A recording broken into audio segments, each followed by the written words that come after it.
l'attention du monde parce qu'il y a pire que ça qui va arriver. Je répète, il y a pire que ça qui va arriver.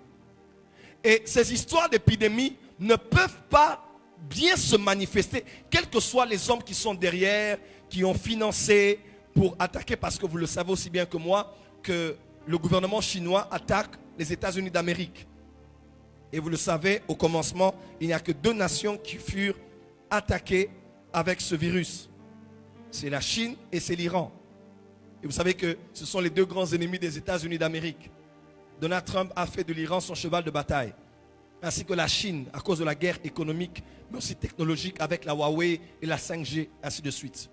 Et lorsque ça a commencé, on a dit non, ce sont les Américains qui sont derrière ça. Il se peut que ce soit vrai. Donc je préfère dire, il semble que, pour ne pas faire une accusation gratuite. Mais nous savons le plan que certaines personnalités économiques, à cause de leur philosophie, ils ont eu de détruire une partie de la population mondiale. Le box-office a explosé avec la sortie d'un film qui a même dépassé Avatar. Le film Endgame de Avengers. Ok? C'est Endgame? Le tout dernier. C'est l'histoire de Thanos. Écoutez-moi, le blanc ne fait rien pour rien. C'est un monde de physique quantique. Un monde de magie avec le sorcier suprême. Un monde de multivers. Un monde de voyage astral. Un monde de sorcellerie. Un monde de technologie. Un monde d'intelligence artificielle. Rappelez-vous, Iron Man, il parle toujours avec une femme. Même Spider-Man a pris cette même technologie. On appelle ça intelligence artificielle. Ok, c'est ce qu'on a sur les iPhones, sur les Samsung et dans plusieurs autres structures. Aujourd'hui même avec le GPS, c'est ce qu'on appelle l'intelligence artificielle. C'est tout ce qu'on a cumulé dans ce film-là. Des êtres qui viennent d'une autre planète, des démons, des esprits qui viennent de la terre, des personnes qui ont rencontré des énergies. Même dans les X-Men aussi, qui ont rencontré certaines énergies spirituelles dans les airs, dans les astres et ainsi de suite. C'est tout ce qu'on a aujourd'hui. Quelqu'un peut dire amen? Et on voit un homme qui incarne l'homme qui a attaqué la terre, qui s'appelle Thanos, qui avait pour penser de pouvoir réduire le tiers, je pense, ou la moitié de la population mondiale. Et c'est ce que certaines personnes font. Ils le font, vous allez les voir, les numéro 1 philanthropes du monde. Ils donnent de l'argent, ils financent. Vous allez voir des vaccins qui viennent en Afrique, fondation telle, mais tout ce qu'ils font là, ils vont vous mettre des stérilés au point où ceux qui consomment ou ceux dont on a administré ces produits-là vont avoir des difficultés d'avoir des enfants. Parce qu'ils savent que démographiquement parlant, l'Afrique, que ce soit numéro 1, le Nigeria, en 2050, le Nigeria sera le 3e pays le plus peuplé du monde. Et dans les top 5, la RDC sera 5e. Oui, j'ai vu des statistiques. La RDC sera 5e. Donc, l'Afrique est le continent le plus jeune. L'Europe a vieilli. Amen, amen. C'est le continent le plus jeune.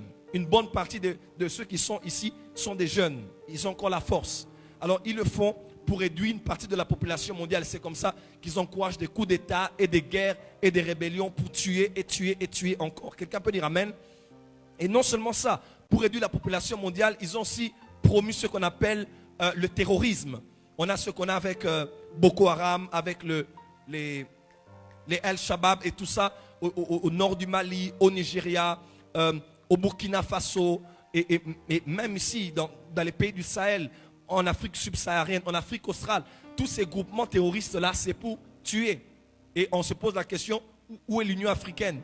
Où est l'Union européenne? Toutes ces choses se passent parce qu'il y a des gens derrière qui ont de l'argent et qui ont décidé de promouvoir leur philosophie avant. Pourquoi? Parce qu'ils se disent qu'il y a peu de ressources pour la démographie actuelle. Alors il faut réduire. C'est vrai. Les ressources que nous avons aujourd'hui peuvent suffire au monde entier, mais seulement la répartition est mauvaise. Il y a plus d'argent que des êtres humains sur la terre. Il y a 7 milliards de personnes sur la terre, mais il y a des personnes qui ont plus d'1 milliard de dollars.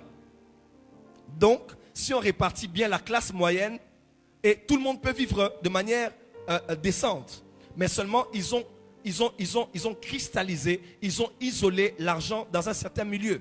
Et c'est eux qui ont décidé que cela se fasse. L'une de leurs stratégies, à part le terrorisme, c'est aussi l'homosexualité. Oui, Barack Obama, lors de son second mandat, était ici au Kenya, en train de nous raconter l'homosexualité. On s'est posé la question pourquoi? Parce qu'ils veulent réduire le taux de nativité.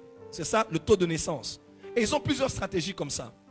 Et ils sont en train de combattre ce que Dieu a dit, multipliez la terre, multipliez-vous et ainsi de suite. C'est vrai qu'il faut aussi avoir des enfants de manière sage. Mais leur but, c'est de réduire sensiblement la population mondiale. Amen, amen. Mais ça, c'est sous les plans de théorie du complot. Je ne vais pas aller là-bas, je vais plutôt aller dans les Écritures. Dieu a attiré notre attention sur les